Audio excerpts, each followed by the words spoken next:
wabarakatuh. Perkenalkan, di sini kami dari kelompok H yang akan membahas dan menjelaskan mengenai materi ketahanan nasional. Yang pertama yaitu apa sih ketahanan nasional itu?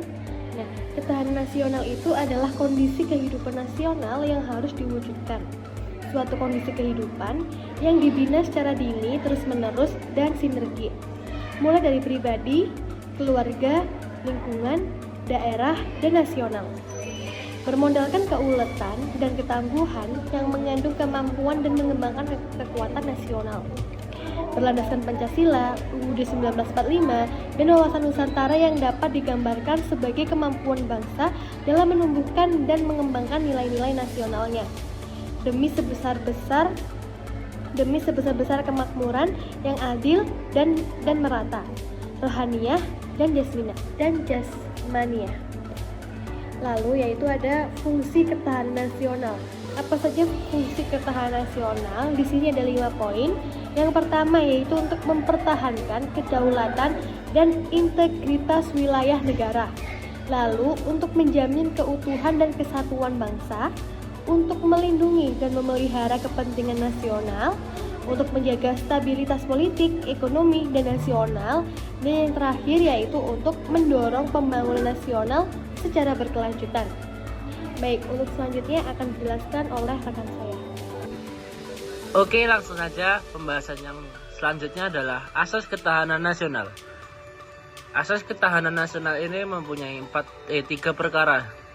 Yang pertama adalah kesejahteraan dan keamanan merupakan kebutuhan manusia yang mendasar serta esensial baik sebagai perorangan maupun kelompok dalam kehidupan masyarakat, berbangsa, dan bernegara. Jadi yang pertama ini bisa disebut dengan asas kesejahteraan dan keamanan. Yang kedua ada asas komprehensif integral atau menyeluruh, yaitu sistem kehidupan nasional mencakup segenap aspek kehidupan bangsa secara utuh, menyeluruh dan terpadu dalam bentuk perwujudan persatuan dan perpaduan yang seimbang, serasi dan selaras dari seluruh aspek kehidupan bermasyarakat, berbangsa, dan bernegara. Yang ketiga ada asas kekeluargaan. Asas kekeluargaan mengandung keadilan, kearitan, kebersamaan, kesejahteraan, gotong royong, tenggang rasa, dan tanggung jawab dalam kehidupan bermasyarakat, berbangsa, dan bernegara. Dalam asas ini diakui adanya perbedaan, dan perbedaan tersebut harus dikembangkan secara serasi dalam hubungan kemitraan serta dijaga agar tidak berkembang menjadi konflik yang bersifat antagonistik yang saling menghancurkan. Lalu ada sifat ketahanan nasional. Sifat ketahanan nasional ini ada 3 perkara.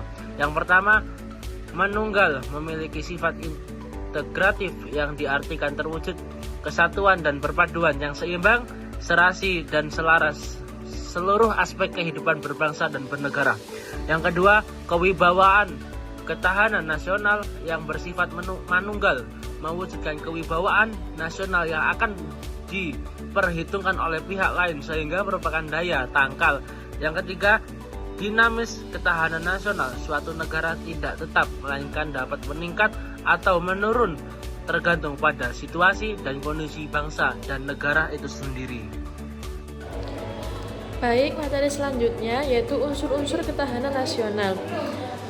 Unsur-unsur ketahanan nasional ini dibagi menjadi 2. Yang pertama yaitu ketahanan nasional Pancagatra, yaitu aspek sosial Pancagatra umumnya berlandaskan hubungan manusia dengan Tuhan, kemudian hubungan manusia dengan sesama alam yang ada di sekitarnya, ataupun manusia dengan dirinya sendiri dalam bentuk kebutuhan mereka. Yang kedua yaitu ketahanan aspek ideologi. Sebuah bangsa pada dasarnya memiliki dan membutuhkan filsafat hidup sebagai pedoman dan juga pegangan dalam melakukan perjuangan untuk mempertahankan kelangsungan hidup berbangsa dan bernegara.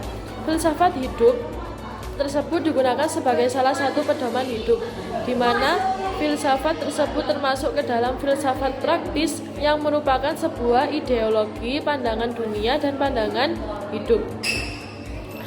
Selanjutnya yaitu Pengaruh aspek ketahanan nasional terhadap kehidupan berbangsa dan bernegara. Salah satunya yaitu ideologi. Ideologi merupakan suatu sistem nilai sekaligus sebuah ajaran yang memberikan motivasi. Selain itu, ideologi juga mengandung konsep dasar mengenai kehidupan yang dicita-citakan oleh suatu bangsa. Yang kedua yaitu liberalisme. Liberalisme adalah salah satu aliran pikiran perseorangan ataupun individualistik. Aliran pemikiran tersebut mengajarkan bahwa negara merupakan masyarakat hukum atau legal society yang terdiri dari kontrak semua individu dalam masyarakat tersebut. Baik, presentasi dari kelompok kami. Apabila ada kesalahan, kami ucapkan mohon maaf sebesar-besarnya. Wassalamualaikum warahmatullahi wabarakatuh.